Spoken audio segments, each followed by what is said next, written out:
This is CheloniaCast, episode 22. We are actually live right now at the International Herpetological Symposium. Make sure you can find us at theturtleroom.org/CheloniaCast, where you can learn more about our program and access the channel through there.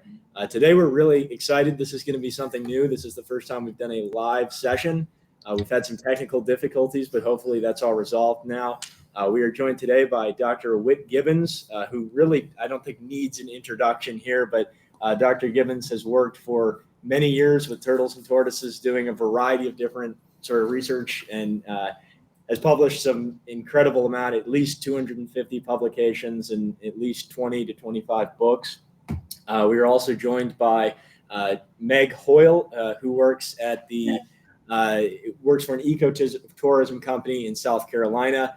Today, we're going to be talking about just what got them interested in reptiles, as well as focusing on sort of why turtles are important, as well as some of the things that are sort of an issue for turtles in the 21st century, and discussing some of the work that they've done and the experiences they've had. So thank you guys for both coming on today. We're really excited to talk to you. Thank you. Yeah. Thank you, Michael. All right, get us going.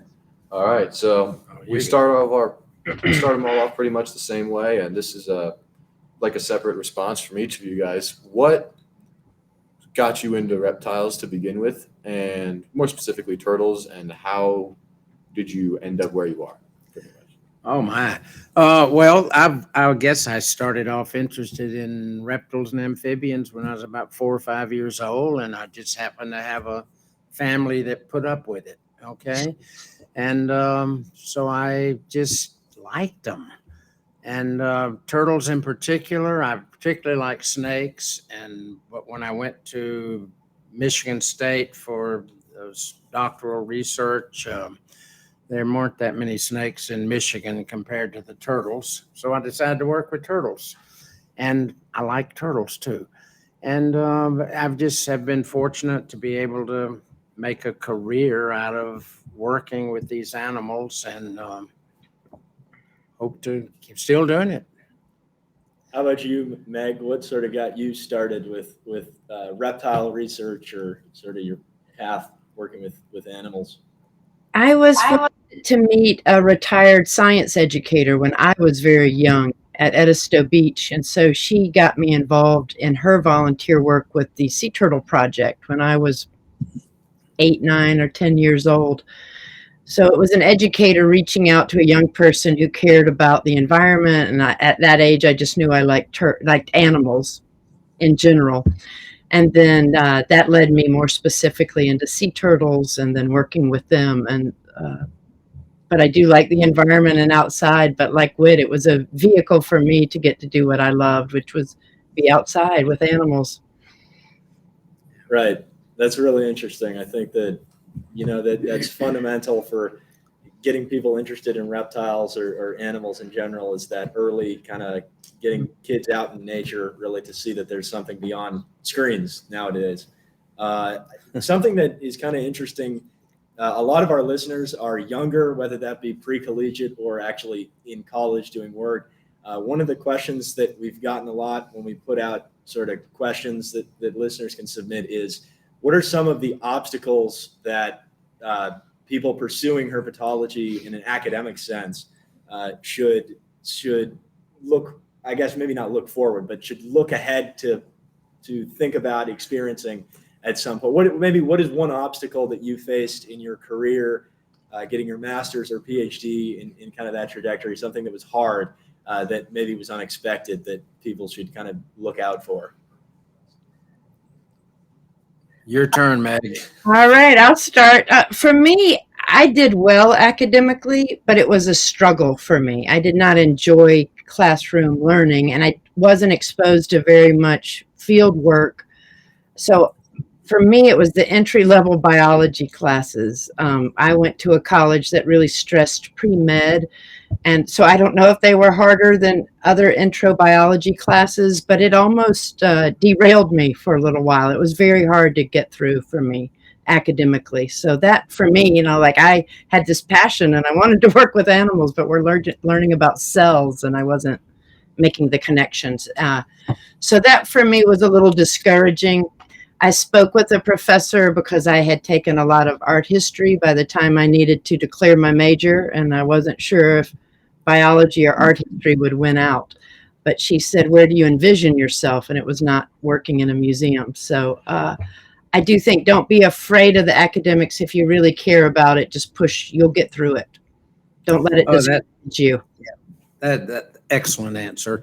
And that's what I was going to say too, is that the barriers or that bother people are the things you don't want to do, but you have to do. You got to jump through these fiery hoops if you're going to be in academia anyway, or any part of life. You've got to do things you don't really want to do, but just do them like Meg says and get them out of the way and then do what you want to do. Mm-hmm. Right. I think that's an interesting way to put it. I do.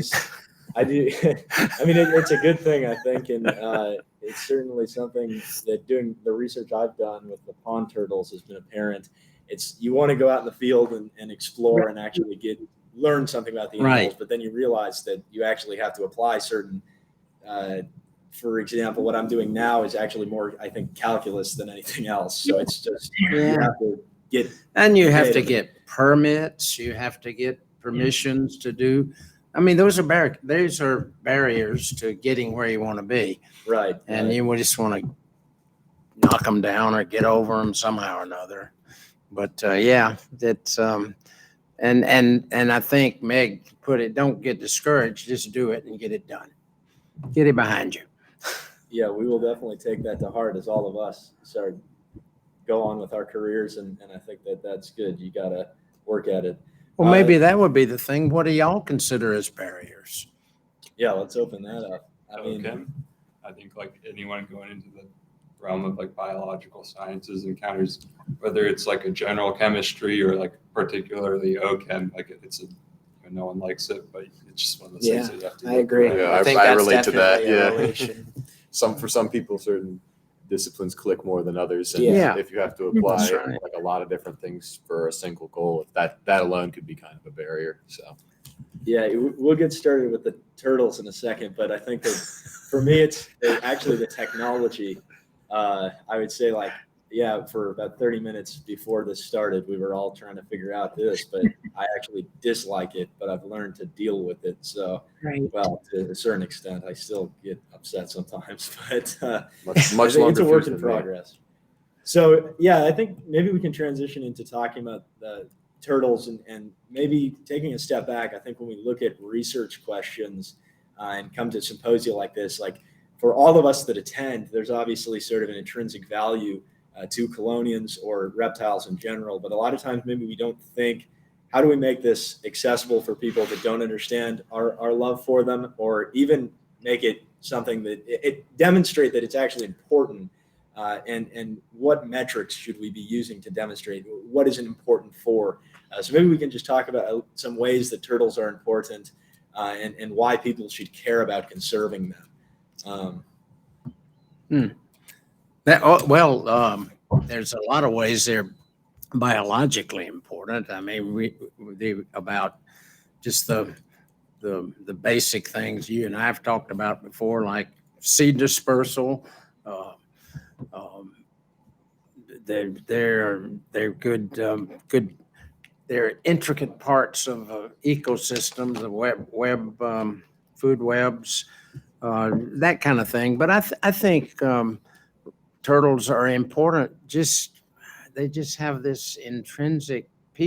Most people like turtles. Very few people don't like turtles, and a lot of people really like turtles. So I think they have a cultural importance to us that's hard to define. Why do people like certain kinds of art, and in biology, turtles are one of the things people like, and I think that's a reason to do what we can to keep them around, because people do like them.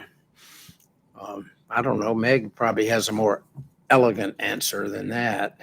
Not at all. I think you hit the nail on the head. We need to pay attention to the things we are also not attracted to, but certainly if they're animals that people like, then there's an intrinsic value they have, but they also are already on the likability scale. So if we need to use that to further conservation, larger conservation issues that involve the turtles, then I think that's a great way to do that.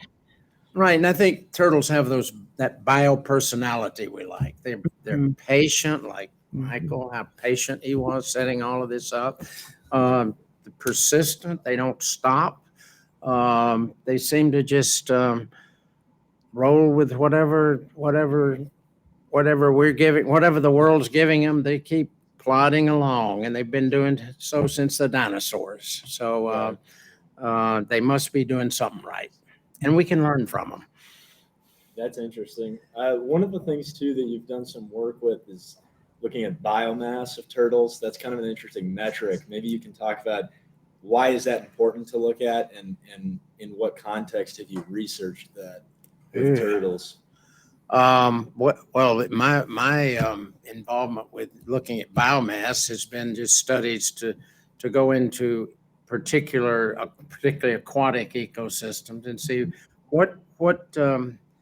how much of the function and the biomass do turtles contribute to a particular ecosystem.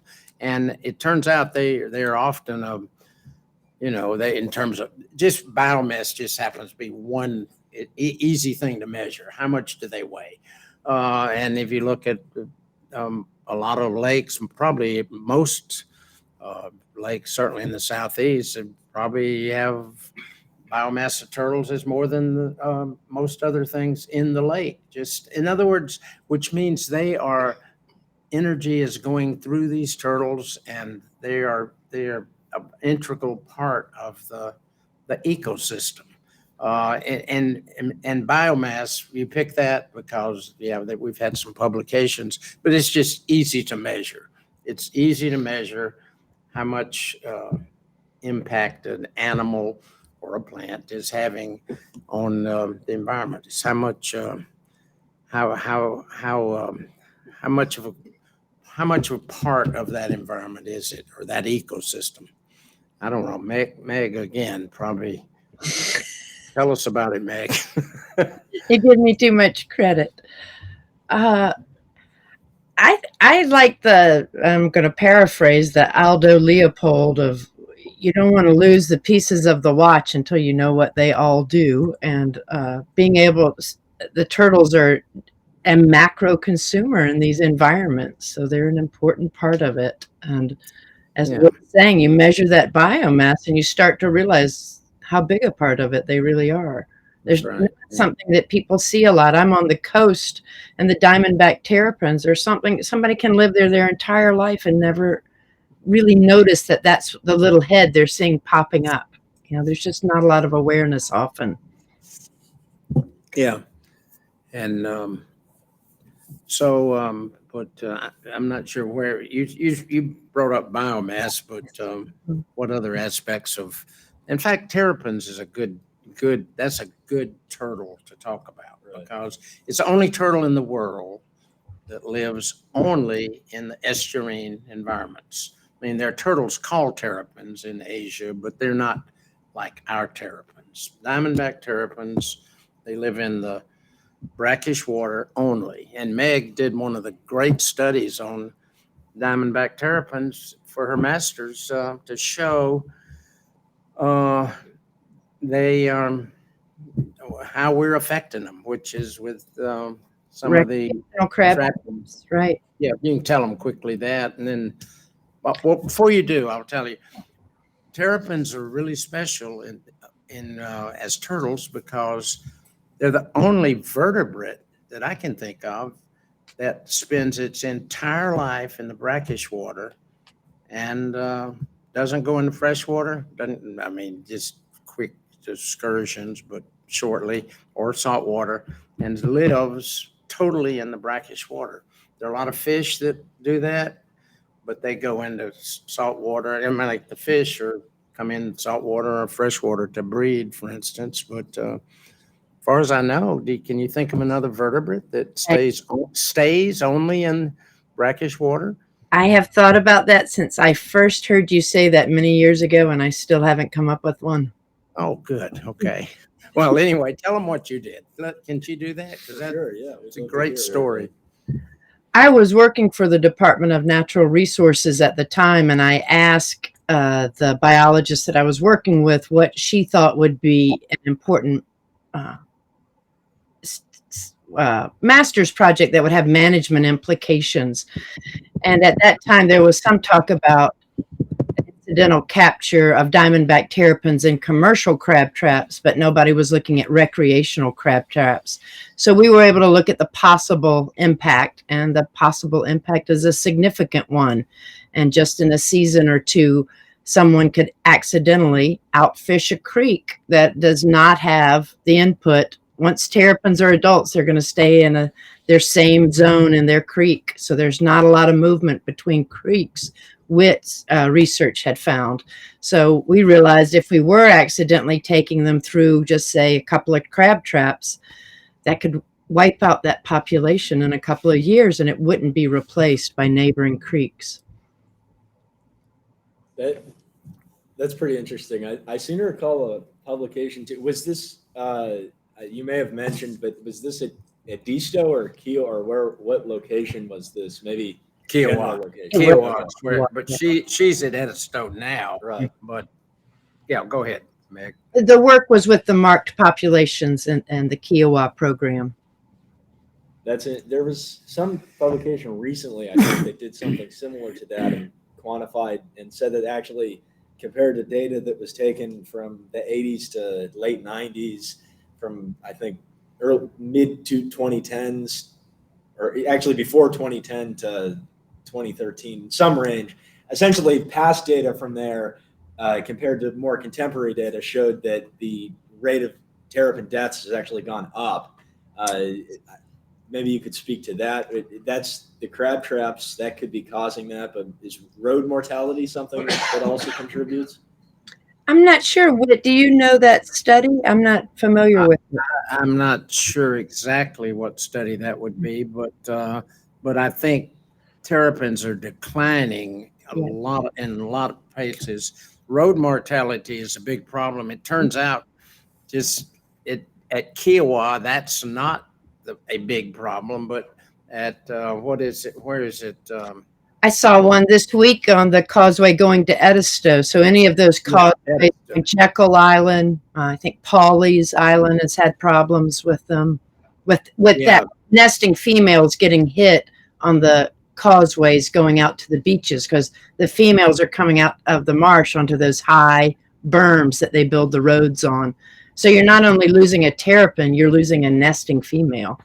Yeah. So when so road mortality is a major problem for not just terrapins, but turtles everywhere. I mean, they've evolved for 200 million years, but they haven't evolved the predator of an automobile or a truck hitting them. And so when a turtle goes out on the road, it doesn't have a natural defense at all, and they're not in a big hurry usually. Yeah, that's. But I don't know the specific study, but except our studies with Kiowa, they're certainly declining, and a lot of it could be from recreational, commercial crab trapping. It could be from, I mean, we know that's been, I mean, there's one example of another study that was done that showed a commercial crab trap that had, I believe it was 99 terrapin shells in it, that it was a ghost trap. In other words, it sat there for months, years, 99 terrapin shells in it dead. I mean, they were obviously just shells that had collected over the years. Okay, you leave a trap like that out, and it's just constantly killing these turtles. So and there've been programs. I know there was one in Louisiana and one in Texas where they move through, people move through and remove, and they do studies and our programs to remove the ghost traps that are killing. That's not just terrapins, it's killing stone crates, killing anything, I guess, that goes in it and can't get out. So, and I don't know what the answer is to that, other than well, there are some answers, and Meg, you remember early on, you did a great job at Keil. You posted those announcements to recreation. See, people do things like that, bad things, but they don't know they're doing it. They don't know that you come down from New Jersey and you put your crab trap in the water at Keil, and you catch some blue crabs, and then you put it in, and then you forget about it and go back. You don't think about. You just have left a death trap out there. And so, education is it's hard to do, and you got to keep doing it. But you find there's a good feeling at Keil because of those efforts, I think, don't you? Yes, volunteers or community members like Marilyn Devers have been instrumental in most communities. It takes an active person living in that community to care about the turtles and to start educating people, like you mentioned, people coming from somewhere else who might not understand the impact of leaving a trap. Yeah, that's right. So anyway, we're kind of bouncing around here, but it's not only bad news for the terrapins themselves, it's bad news for the habitat as well, because the terrapins, they keep the population of periwinkle snails in control. That's right. And those snails have the capability to destroy the habitat if they go unchecked. That's right. But I was going to bring it back for a sec to the road mortality. Terrapins seem almost particularly vulnerable to that, in a sense that they're very restricted to where they can nest. They don't have a lot of options like a lot of riverine turtles may, or even box turtles, because in the estuarine environments, they only have the closest dunes is where they can nest, but those also happen to be prime real estate for there's always development in almost all those areas. Very few of them are left undeveloped anymore. And those highways are just full of traffic, and they're right there. The terrapins have to cross them. They have no chance. And you can see dozens of them dead if you go to the right area, just smashed on the road. Yeah, I'll within tell you 3 what. miles, Jack and I actually live in an area with a very high abundance of Diamondback Terrapins, and there's a highway that goes right through it. And there's prime nesting areas on one side and bay with you go out there on any given day and you'll see hundreds of heads in the water at a time. It is a very, very high abundance of them. And when you drive down the road in July, you see them just spattered all over the road. It's horrible. The state of Delaware has put up a drift. They put up a drift fence since then. That's those true. do have a really positive impact. But they significantly reduce the mortality, and just directing the nesting females away from the highway. The mortality of nesting females from an anthropogenic threat in any species of turtle is extremely damaging to the long-term survivability of the species. I think I think it's interesting that you say that people kind of do care too in your experience. A lot of times I think people essentially assume people trapping crabs are using traps and don't really care much about the turtles, but it's just that they're uneducated. That we were talking to someone, I actually forget who mentioned this, but it kind of goes towards bolstering that idea. I think they started a competition in New Jersey for people to landscape your lawn the most effectively and see how many terrapins you could have. Oh, really? Yeah, so it seems like people do really care. It's just a matter of getting the word out. Oh, yeah. People definitely care. Yeah, we run into it all the time. That people just, I wasn't aware. Yeah. And I know Meg gets a lot more of these kind of calls than I do, but I even get them. But I've had people that have lived on the coast for all their life, and they're in their 40s or 50s, and they send me a picture of what is this turtle nesting, and it's a terrapin which they've lived within 100 feet of all their life and never know what. Don't you have that occasionally? Absolutely, all the time. Yeah, that people, it's just, but that's up to people like us, like you people out there need to. I'm waving to this gigantic audience we have here. It's up to us to educate people and giving talks to people. And in fact, I'll just say this in my talk I'm going to give. I have a picture of Meg Hoyle, actually, where you're holding a terrapin talking to a bunch of people in kayaks. And I know you do that all the time, and it's amazing. I think a lot of y'all do the same thing. You talk to people, and you find you're surprised that, oh, you didn't know that. Yeah. I mean, I live in a neighborhood that's built right next to a salt marsh, and it's a natural preserve. And terrapins come up into my neighborhood to nest all the time. The same female's been into my yard a couple of times since I moved in, and every time she's laid a nest, and they've always produced. But there are actually people in my neighborhood now that actually have my number, and whenever there are hatchlings in their yards crawling around the street, they always call me, and I come and pick them up and check up on them and then let them out into the marsh. So, it's all about that kind of outreach and that connection with the local community. Anything you can do to educate.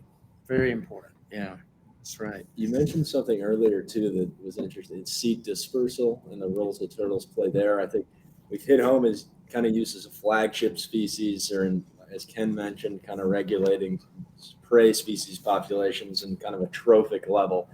They obviously have kind of, I guess, top-down effects on prey species, and that could even, prey species abundance has effects on water chemistry, on all manner of the ways that an ecosystem kind of at even an atomic level almost you could look at it like that. So really by having these effects in trophic ecology, in a trophic sense, they're having effects on the ecosystem in a chemical manner, in sort of a spatial manner. Gopher tortoises create a lot of area for other species as ecosystem engineers, and a lot of the species can actually use those habitats that they create. But seed dispersal it is contributing to the fauna or the flora of a place, but it kind of falls outside of that the effect trophic sort of level has. What is going on with seed dispersal and turtles? Well, I think there are a lot of species. I think if we studied, if they were looked at carefully, I would say nearly every aquatic turtle that eats plants, and every certainly box turtles and tortoises, we already know they do it, eat plants, and they move around. They redeposit those seeds, and a lot of seeds of some plants require going through a digestive tract, this scarification of the surface of the seed. They require it. Some of them have to go through birds, some have to go through tortoises, for instance. That's been pretty well documented. So it's the plants they're dependent on something to disperse those seeds. Turtles and tortoises are a great. I don't know about in the sea turtles. Meg, you worked with sea turtles. Do any of the sea turtles move around some of the? No, the greens grazing their foragers on the seagrass beds, and that's been shown to be an important, just like having grazers keeping down grass communities. That there's a cycle there and a process. So I know that that's important. And then the others are, so many of them are omnivores and really big predators on the mollusk and the crabs and horseshoe crabs. So very important. So I think they just they're good at mixing up the habitat, and they move around. So I think, and also birds are very important as seed dispersers, but turtles, particularly some of the tortoises, and of course the aquatic turtles for sure. Birds aren't eating mostly, except for some of the aquatic stuff, fowl. The turtles are the main dispersers of some of these plants. I mean, I think if it were looked at carefully, quantitatively, you'd find out they were much more important than anybody realized. Yeah, in fact, just like you said, the eastern box turtle, it's the only known seed dispersal agent for the mayaples. That's right. And those Yeah, are a it's good. vulnerable plant right now. That's right. There you go. I feel like you'd find more examples of that if you looked at Yeah, more I and more. think- You would find a lot more. I of that think- if I each think- species was dissected. Yeah. It's in terms of life history, Yeah. and even it's on some species. I think the vast majority of like Chelonians in existence are seed dispersers to some extent. Like almost all tortoises certainly are. Most aquatic turtles and even most different box turtles, even snapping turtles. Oh They're yeah, important seed they're dispersers. very both omnivorous. Yeah. genre. They even though they might look like just predators, they're important seed dispersers too. Yeah, So well, there's a lot the to be looked aquatic at. ones, particularly like snapping turtles, particularly, they live in an aquatic environment, feed in an aquatic, but they move overland then. No telling where they might drop these seeds and end up in another habitat a half a mile away. Yeah. The process of the seeds going through the gut and then coming out with the feces that they can use as some may even take Nutrient. advantage Oh my of that as God, yeah. nutrients. So even for species that don't directly depend on the turtles for their dispersal or don't depend on them for survival, it certainly could be a benefit to them.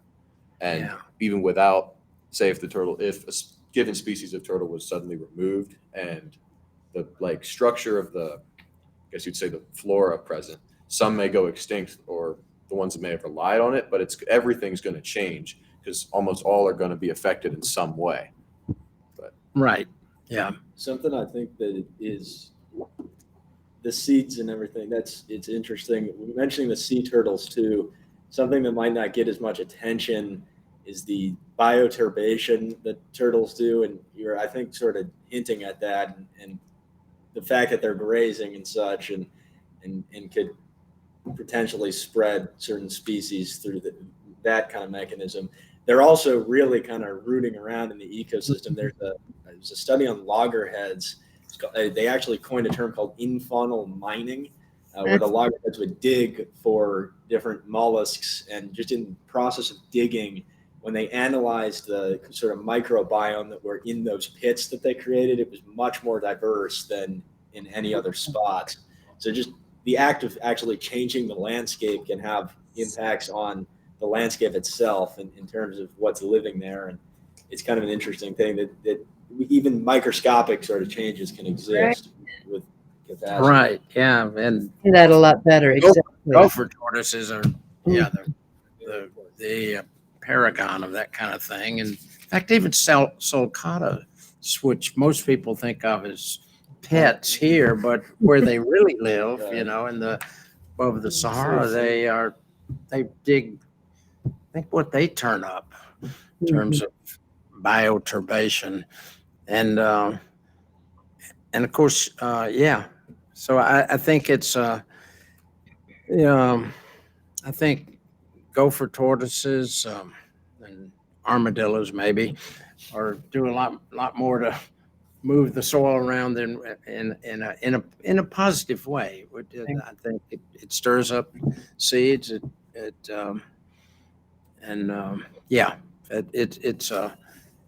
again one of those things that who's gone out and really measured except this loggerhead study you're talking about. That's a good point.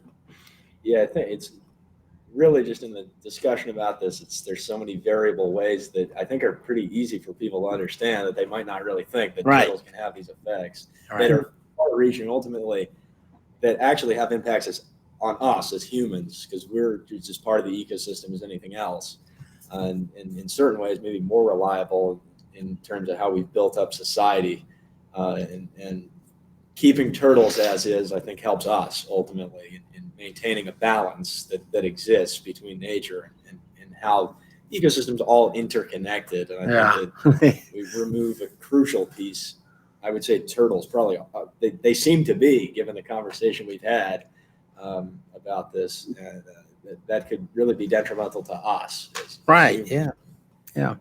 Maybe we could talk a little bit about radioactive turtles. This is something kind of interesting that people might not be aware of, but as opposed to talking about the more specific side of this, just kind of what it was like to be out in the field and studying some of the things you looked at the Savannah River At Ecology SREL? Laboratory. Why are they radioactive? Maybe we can Oh, start well, with they're that. radioactive because the Savannah River site is where 5 of the nuclear production reactors of the country, the others were out at Hanford in Washington State. The 5 reactors there, they had some problems from time to time, and there were radioactive cesium and strontium was released into the environment, and it's very, very, very prescribed areas. I mean, I worked there for 40 years, but I knew where those places were and I knew not to go in, but the turtles didn't. So they would go in there, and turtles, strontium is an analog to calcium. In other words, if you get strontium, radioactive strontium, it replaces the calcium in the bone. And we discovered that, wow, with just a Geiger counter, you can do it to put it on a turtle and tell how hot it is. In other words, how radioactive it is. And that gives you and because of that, turtles were instrumental in the discovery of where some abandoned pits that had radioactivity in them were. And the way we found it and told the Department of Energy about it was because we got radioactive turtles that just suddenly appeared in a certain area. So we knew there was radioactivity. We tracked them back where they got hotter and hotter, homed it in right to an area where they were, if it weren't for the turtles, those places might still be there, and who knows who might have wandered. And you radioactivity, you can't walk out until it's there, without an instrument. And so, so thanks to the turtles, they were able to clean up those areas. All right. Well, that's good that they could be used for that. Maybe not good that it was there to begin with. Well, the turtles didn't put it there. So, Well, yeah. but yeah, that was one thing. And another thing but we turned it to advantage. We had all these radioactive turtles. Once we identified where the radioactive sites were, we knew that any radioactive turtle, it had a signature then. And if you found a radioactive turtle with a certain radioactive signature, you knew it came from one of those sites. Therefore, that's how we found out how far the dispersal rates of these slider turtles were, for instance. That's how we found out they could travel over a mile overland to another aquatic site, because we found radioactive turtles a mile away, for instance. And so every time we found one, we could see this is how far turtles can travel. Yeah. It was a tool. It became, again, we didn't put it there, but it was there. The turtle showed us where it was. We thought, well, what else can they show us? Yeah, it can also be used. You also used it to figure out how long certain species stay in, because the Savannah River site is a series of ponds, right? If I'm right, in bays. So you can use sort of the concentrations and the unique signatures to figure out how long turtles are in certain spots. Well, for instance, yes, we found out that was where the first idea, not just very few of these aquatic sites are radioactive, or were. They've cleaned them all up now, but most of it were natural wetlands. But what we were able to do is, in the studies, we found out the females were much more radioactive than the males. The females were, which meant the males didn't spend as much. In other words, that's when, the males are traveling around more. They don't spend time in a site as long as the females. And then other studies showed that to be true. But it gave us ideas of how, as you say, it was unfortunate, but hey, we took advantage of the way it was, and it was instructive to us. And there were a lot of other studies people did using the radiation. It turns out the radioactivity didn't affect the turtles. We never found any evidence of affecting the turtles. Hmm. But you wouldn't want to eat one of those turtles. Yeah, that's yeah. That's interesting that could be used in a way that almost like a biological tracker. So Yeah, there's it something that's- was. Yeah, absolutely was. Yeah, it's an interesting thing. Mm-hmm. And you can also, I think a lot of people, when you think radioactivity, just, that negative sort of connotation definitely exists. But the fact that you can use it to answer interesting biological questions could be kind of an interesting thing. And Yeah. when you're talking about the exposures, right, certain exposures are not bad and can actually be useful in understanding sort of metabolism too, right? That's Oh, something yeah, else you can you analyze. could, There's a lot yeah. of different, Right. that becomes, I guess, more a complex, that mechanics behind that is kind of something, but you can look at assimilation and sort of that aspect. If maybe you could talk to that, or Right. Well, you could, not turtles. It could be used with turtles, I guess. Yeah, it could be. The original reason for the Savannah River Ecology Lab was a famous scientist named Gene Odom, who did his studies there using they started by putting radioactive tracers in the plants and then checking the insects and see which ones were radioactive. In other words, they determined the food web of who was eating whom by who was radioactive and who wasn't. So the concept of using radioactivity to trace food webs started, gosh, that was over 50 years ago. So and you could still do that now, though. There's so many regulations about using radioactivity. I mean, I think you would find that there's a lot of permits be required before you could make a good study out of that these days. But probably that's better for people. Yeah, it's hard to say, right? The absence of any negative effects. Yeah. Tough to say. But how about maybe some of the experiences that you had? Maybe what was something that was really an interesting experiment you did, or one of the most kind of experiences from the Savannah River, or even the E.S. George Reserve that kind of stands out in your mind? Well, the George Reserve, we need to have Vince Burke or Justin Congdon, because they did the work that's in Michigan. I don't know what kind of, we ought to give Meg, I'm sure, has had a lot of experience with anecdotal experiences on the coast there with dealing with terrapins. What, and then I'll come up with something, but. Well, actually, with loggerhead sea turtles with Tom and Sally Murphy, I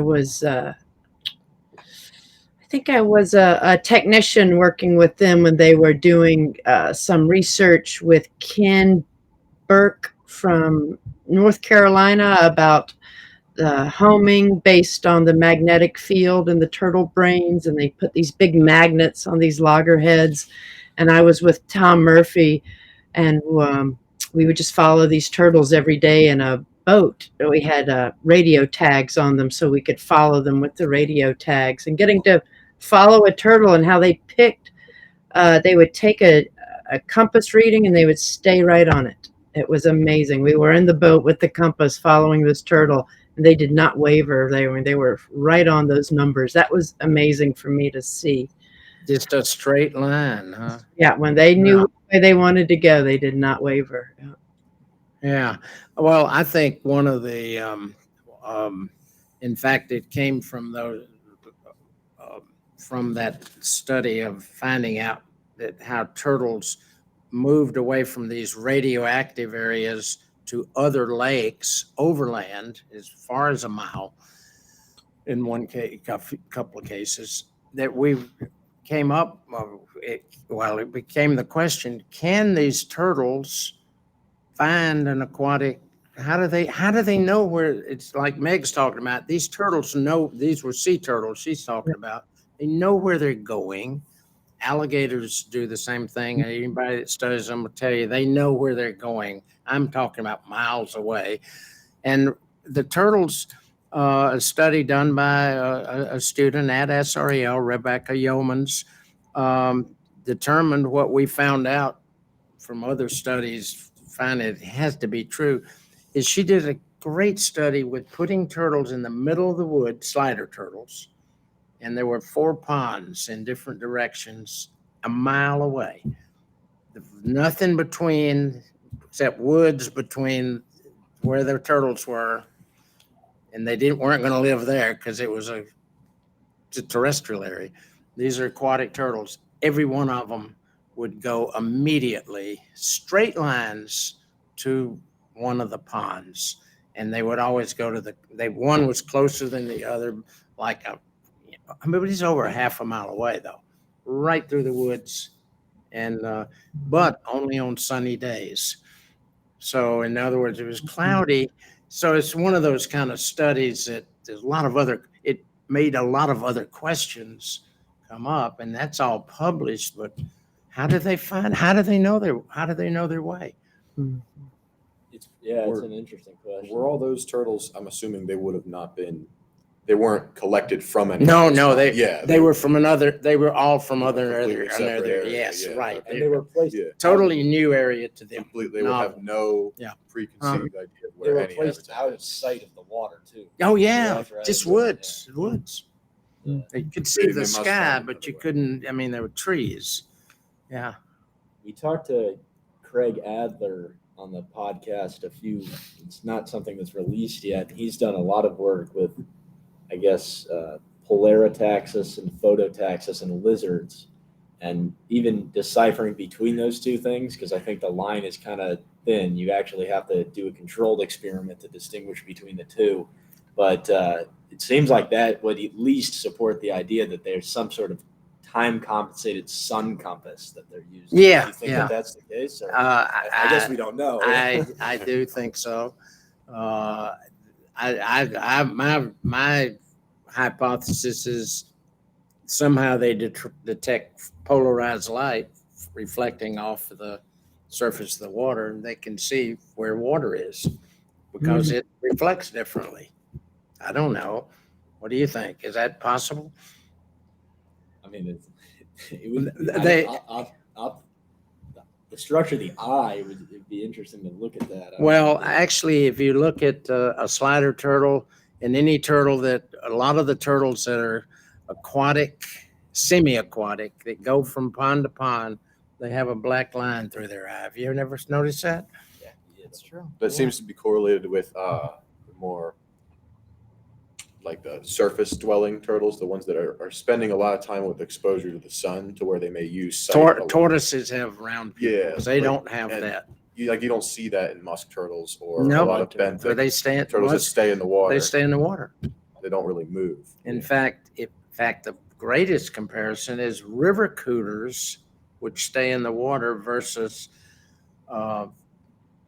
Florida cooters. And I realize there are taxonomic issues, but there's one group that stays in the river, one group that stays in ponds, and Grover Brown mentioned this the other day, and that's the reason I'm even aware of it. But the Florida cooters have the black line. They go overland from pond to pond. River cooters do not have the black line. They stay and they're a turtle that stays in the river. So you do the math. It's a great study for somebody to do. Anybody that's That'd be a difficult study. Yeah. Yeah, you'd have Because, to find. most studies, they concern the pineal pathway for polarization sensitivity. But right now we're talking about the retinal pathway. So you have to figure out right to block there. the vision, to not block the vision while blocking the polarization sensitivity. I don't know how it would work. I'm a herpetologist, not a physicist again, so I don't know. No, but I think There's obviously a lot of it. But it's a question that's out there. Mhm. Right. It's still, I mean, the pineal pathway too is not necessarily for polarized light. It could also just be a photoreceptor. So it's just perceiving light versus polarization. Maybe that doesn't really matter. They are technically two. Light is just brightness and directionality, whereas polarization is actually sort of, I guess, wave patterns based on when it's compressed, based on the sky. So maybe they don't. They're interrelated to a point where it's almost sort of trivial to separate it beyond. The only sort of knowledge we gain, I guess, would be distinguishing between just if they're responding to light or if they're responding to a specific type of. Yeah, you're wave right. They pattern. could be that it's just brighter. I don't know. I've never. Is there a lake out there and there's not one over here? Is it brighter? I don't know. In other words, is there some detectable thing? I don't know. Something detectable that they're using, like, and their range of to what light is they're perceiving with their eyes compared to us, like the range of that we are seeing has got to be different. Oh yeah, I would assume so. It's and that's almost like borderline philosophical. It's just hard to think of how another organism's perceiving its environment. Thinking, you think of sight, you think of the visible light spectrum. You're not including anything that you can't really perceive. So you just kind of have to take that into account for this topic. Yeah, we don't really have. I mean, actually, I think there is some work with humans and extraocular photoreceptors, but we don't really have an idea for how that would work. It's I'm sure there's something known about it. I don't know. As I said, it's one of those studies that left more questions than there were answers. Yeah, that's an interesting thing to say. Maybe we could just ask if there's one thing in sort of your career that stands out to you is maybe an adventure you were on or a place that you visited that was the most interesting, or kind of that's probably a really hard question, but maybe if there's something that kind of stands out. I don't know, Meg. what was interesting to you? I would say, honestly, getting to be your student and working with you, I mean, those field experiences were amazing. I got to be around all sorts of different researchers, and it really opened up a whole new world for me. So I thank you for that. And the adventure I wanted. So, yeah. Yeah. And I guess my adventure was having Meg as a student. No, no. I don't know. There's I do remember one adventure. I wrote about it once, but when I was in what do they call it these days? Middle school, junior high school, middle school age, in a boat, and the person in the front of the boat, we're at night out on a big southern river. I don't even remember. I think it might have been the Black Warrior River in Alabama. Out in the lake, in the river, catching turtles at night, because you caught them on brush piles. And we catch, 20, 30, 50 a night. And the person in the front of the boat went over the boat to get a turtle out of a brush pile and screamed and turned around, and a great big, it was a big, I think it's a big map turtle. Yeah, it was a big map turtle, big female map turtle. Had him by the throat. Ooh. And he was screaming and it didn't let go. And there were two of us. I was just a kid, and I was kind of the helper. So we got a pair of pliers and a screwdriver, and we're finally able to get it off. It wasn't on his windpipe. It was just Right. kind of hurt. Yeah. And that was kind of memorable. Yeah. All right. That's good. And it taught me not to grab a turtle that way. But what species what do you think that would have been? Like maybe polka or? No, it wasn't pulcher because we were in Wasn't Alabama. microcephalic. It could have been a nigronota. Okay, so it's one of Yeah. the sawbacks. Yeah. Yeah. That'll get you Yeah. on the skin. Yeah. Yeah, that must have sucked. I took a pretty nasty bite from a terrapin a couple weeks ago. You did? Yeah. You're going to show it to us? Oh, Yeah. my God. There. You still got the Yeah. Meg wants to see. I've had to Start over. latch It was onto my pretty chin, man. bad. He'll get you. It got infected and everything. I had to eat antibiotics and Wow. yeah. It's a big old female, big head from all the periwinkles. Oh, my God. I think the funniest one that we were all there for this. It was kind of Jack and Wyatt. Oh yeah. We were in Florida like a little less than 2 years ago. Oh, I know. We were going through these canals with this guy, really relaxed guy, just very little, kind of really mellow. It was fun to go and look for turtles with him. And I was sitting there trying to get a photo of a slider he had pulled out. It was a hybrid slider, kind of interesting pattern. And he was taking a picture of it. And all of a sudden it shot its head out and bit right on his nipple. Oh, my God. I mean, he couldn't have been It was more on there. Yeah, it was Like, like it was like stretching. dude. Sliders Yeah. are the worst turtle bites I've taken are from regular sliders. Like, Yeah, facts. it's bad. They're deceptively powerful in their bite and their aggression. When they get you, I once had a female get me. I was just digging Yeah, I around was in in this there. tank I to was there get. for that. I was digging around to pull her out of some tub or something, and she latched onto right where your knuckle is, kind of like just that bit of skin. She just managed to catch it in those front two cusps and pierced it with the lower mandible, and had stuck right through it. And eventually, after a couple minutes, she just would not let go. I just ripped it off and ripped through the skin. It was That was a nasty. yeah, it was Like- bad. But yeah, it took Kevin a few minutes to get that thing out. That was- She's like trying to dip it underwater and all. Yeah. All right. Well, we'll start to kind of wrap up, and then we can open it up for.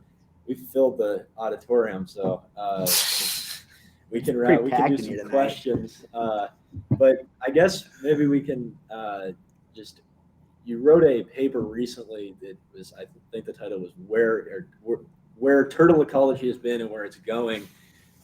Maybe you could talk a little bit about kind of the summary of that and what future generations of those interested in pursuing questions in turtle biology. Oh, my gosh. I wish I'd looked at the paper. Yeah. The statute of limitations is all out.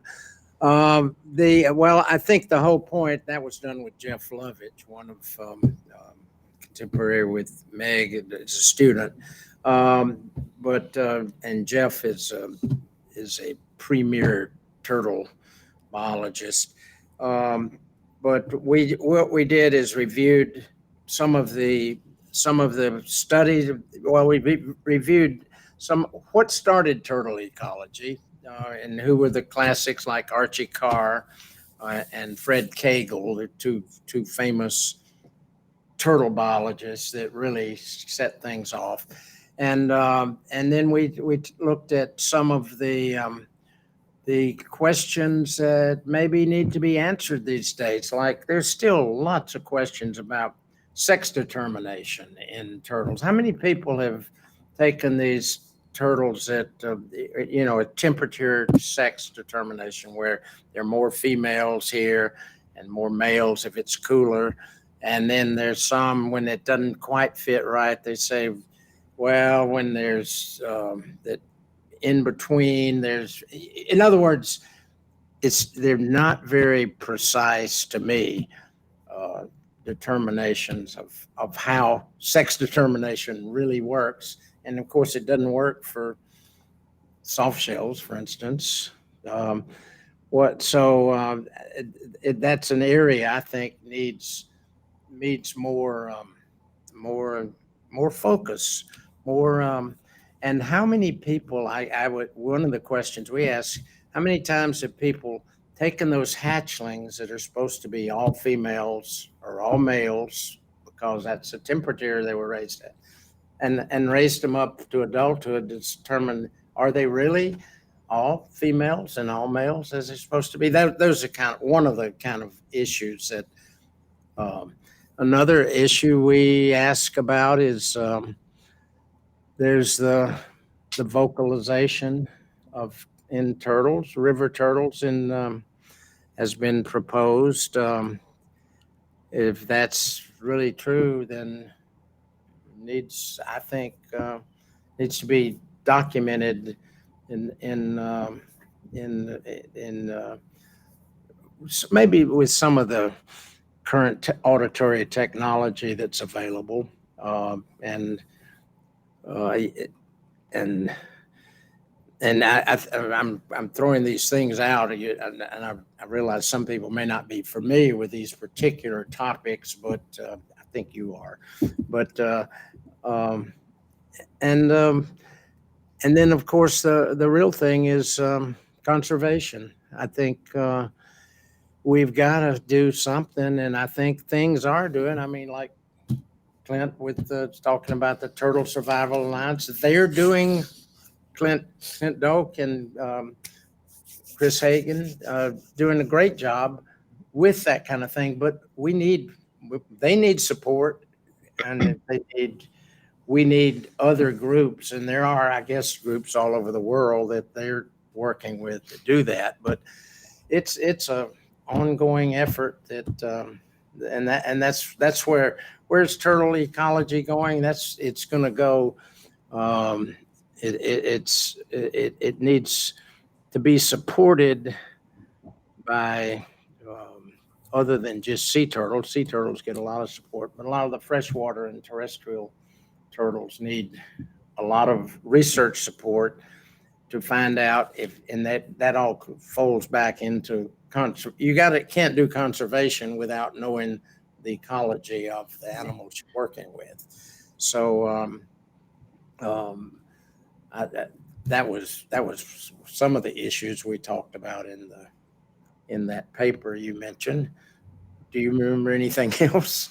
I actually couldn't access it because it was private, but it's like it was blocked, so I was kind of curious. What, really? Yeah, but Why is it blocked? Well, I'll give you a copy. yeah, I'd be fine with that. But thank you. I But think we should just emphasize that people don't realize how endangered turtles are. You know, people, when they think of endangered animals, think of fish or birds or Bears. amphibians. But in fact, turtles generally, as a group, they could be considered more endangered than all of those groups, as fish and even amphibians. That is a really good point, and there are not that many of them. There's a lot.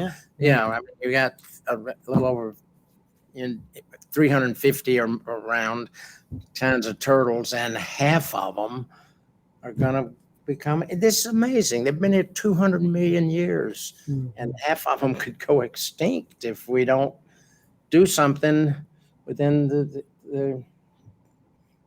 well, some of them are extinct in the wild. They're sort of, if unfortunately there are groups that are keeping them around that they can be replaced, but you can't replace them to the wild until the wild is fixed. Yeah. Right? Yep.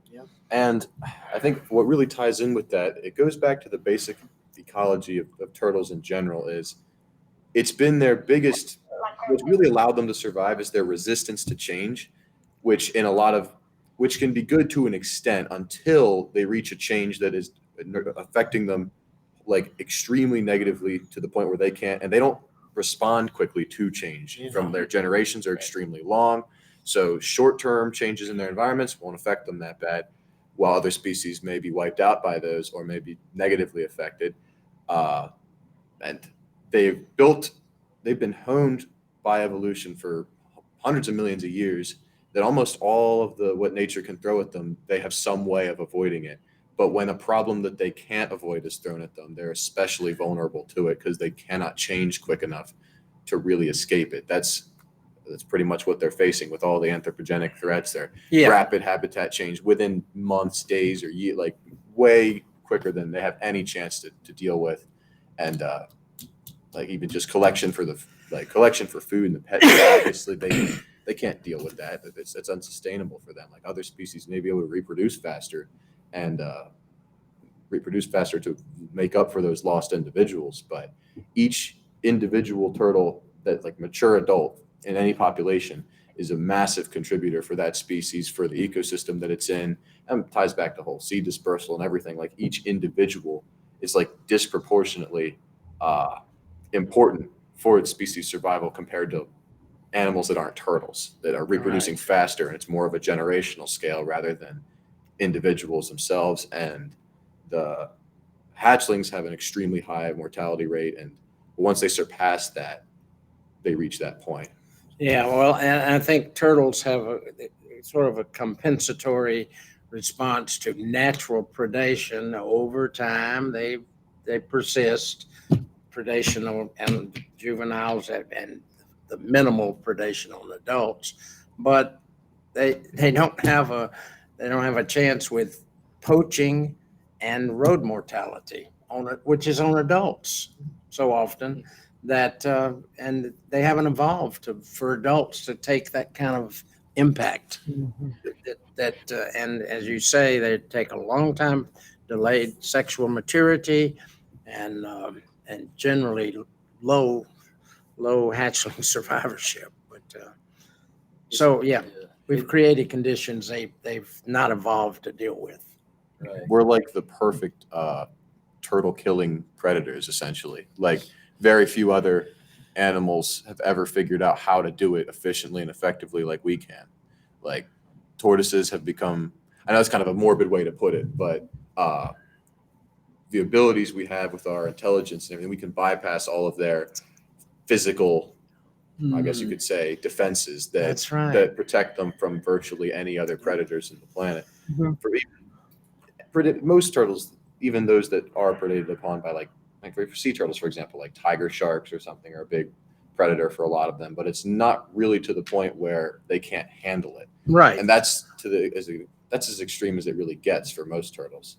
And you only have a couple cases where they mature quickly to replace like individuals that are lost, only in a certain smaller species. But for the most part, it's so heavily dependent on each individual surviving. There's so much investment from that, like from the species standpoint, in each individual that they have to survive. Like it's dependent on that. While a lot of smaller species that are reproducing faster, or well, non-turtle animals like snakes or lizards, it's so basic, but that has kind of saved them from the problems that turtles are facing now. It's not that turtles as a whole are more desired in the pet trade or anything. In some places they might be, but they're affected so much worse by it as a whole than most other groups of reptiles because of their basic ecology and their evolutionary history. Yeah, I think like hitting home on why they're important to people too helps with kind of conveying why this is sort of necessary to understand. At the same rate too, it's tough to get a baseline to understand how turtles are doing to begin with. And that's a source of sort of contention amongst people that think, well, this is just a waste of time. I think we've laid out a lot of the reasons why people should care, even if you're not a herpetologist or interested in chelonians. But I think the other aspect is long lifespans makes pretty much every aspect of a life table or sort of an analysis of different survival probabilities at different ages and such. It makes that very hard to get all of the data necessary to construct something that shows how populations will respond to influence, to impacts and such. And that makes a lot of things very challenging to predict because of how sort of long-term it is for turtles to get to sexual activity and just how long they live. I think that unless anyone has sort of final thoughts, we can wrap up the discussion here and then bring in some questions if we have any. But I guess just to finish us off, thank you for coming on and having this discussion with And us. thank Meg too, for sure. Thank you. Good comments. I think Scott put it pretty brilliantly in one of our previous episodes. He said that the turtles have been here for almost 250 million years. That's not millions, like billion. That's an insanely long time. And mammals as a whole have only been here for a fraction of that time. And our species, like it's like not even a like blink in the eye when it comes to how long turtles have been here. So that's another thing, even from a moral point of view, just to take into consideration how long these animals have been here and how per how well adapted they are to the planet, and how integral they are to the ecosystems here, just because of that, and how deeply they have connected themselves to every aspect of of their environments. They impact us as humans probably more than we think. Yep. So And we impact them more than we think, as Ken pointed out. Yeah. Yeah. all right, well, I think we can open it up for More any than most questions. people think, If anyway. you've got any questions? This is a general herpetology conference, so that typically means what, like 2% interested in turtles? Yeah, like two. Yeah, tops, right. that was Goodness. however many there are. But if we have no questions, I think we're good to. Shall we go to the restaurant? Okay. All right. Well, All right. thank you, Dr. Gibbons and Meg, for joining us tonight for this discussion. And this has been the first live installment of the CheloniaCast. So you can find us at theturtleroom.org/CheloniaCast. And thanks for joining us. Yeah. Thanks. Oh, wow. So much. Enjoyed. All right. You can hit the little cursor. Bye. Minimize. Thank you. Thank you. Okay. Wait. Before you do anything. I'll let you handle it. Yeah. I'm the bad track record. Michael's the expert.